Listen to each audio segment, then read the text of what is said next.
Hello and welcome back to Red Panda of Destiny, here doing our continuing series on Two of These People Are Lying by the technical difficulties found on the Matt and Tom YouTube channel.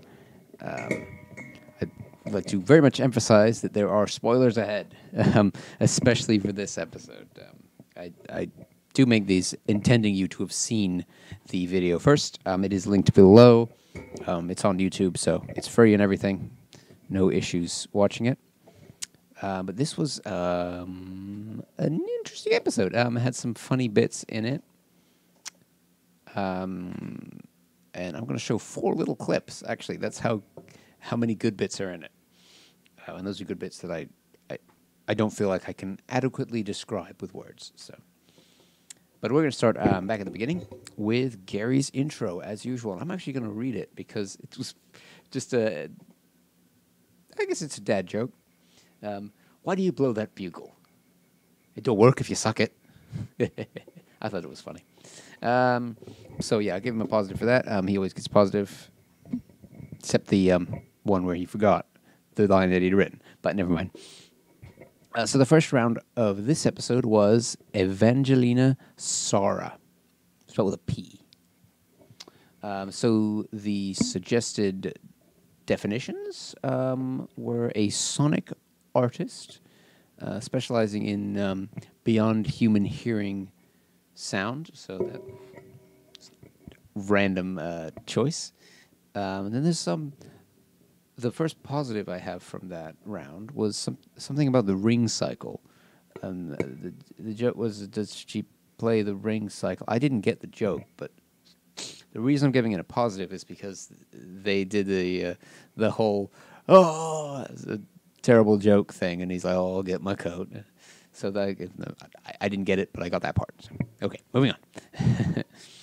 The second suggestion was a skin disorder. Yep, very funny.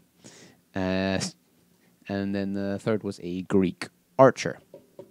Olympic archer, I should say. Which led to the little remark about her about professional arching. Just, it's just a random little tidbit there, but I'm going to give it a goofy positive. And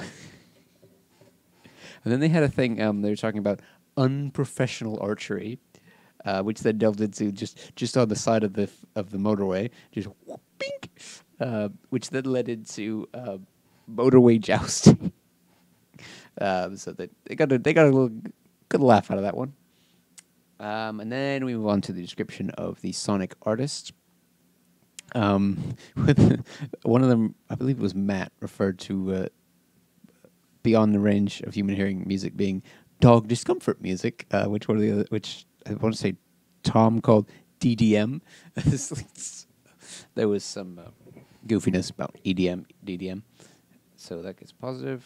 And that brings us to the end of the first round. There were some interesting facts in that round, though.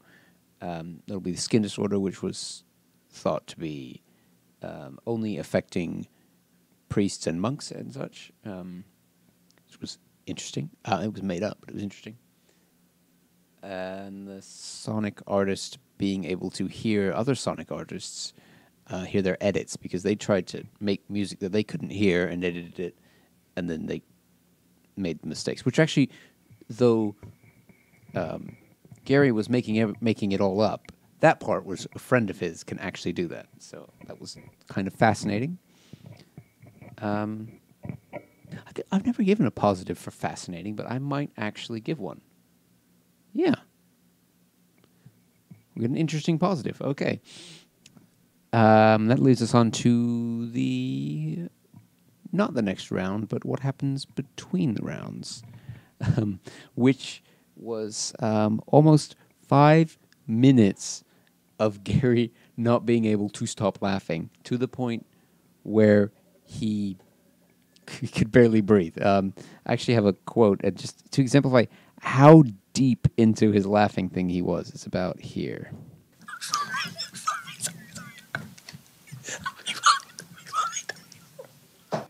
So you can barely hear him there. Like, that is how. Sorry, I cannot see my phone is covering up the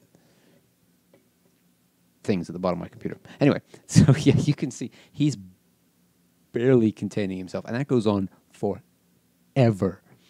And I couldn't stop laughing either. It's like to the point where it hurt. I mean, I hope that has happened to everybody because it is a great experience. It's a sign of something truly funny. So we give positive for that. And then we have a little remark from Chris. This whole joke started because they were referencing a show called Bob's Full House, which somehow turned into Bob's Full Box or something.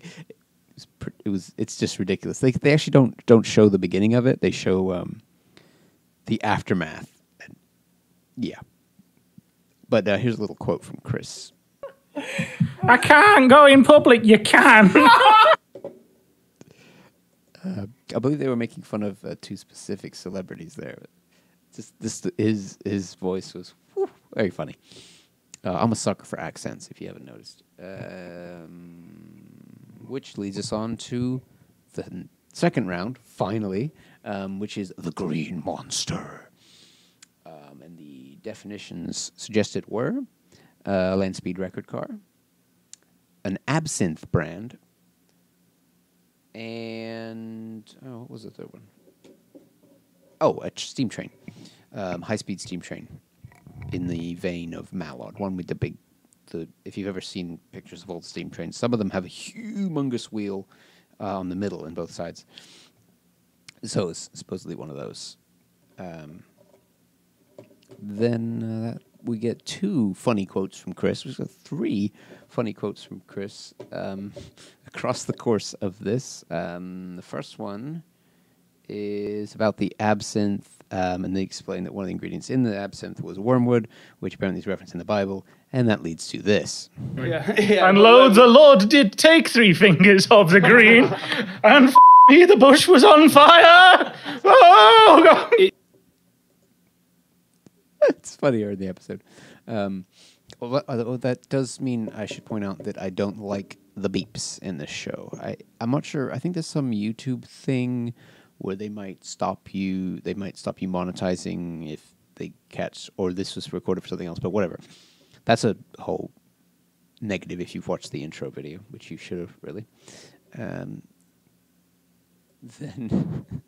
in explaining his, the land speed record car, which is apparently built by Art Alphonse or something, leading to them making jokes about the Fonz from Happy Days if he was from Yorkshire. And it's right here. Version of Happy Days. Alphonse? It's Alphonse, that. Another accent there. You could really tell these guys are Northerners. They've got that ability to talk in perfectly understandable English and then go into a Northern accent as well.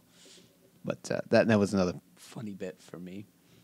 But that brings us neatly to the end. Nothing else to say. This would be a Monday episode, so hope to see you on Thursday.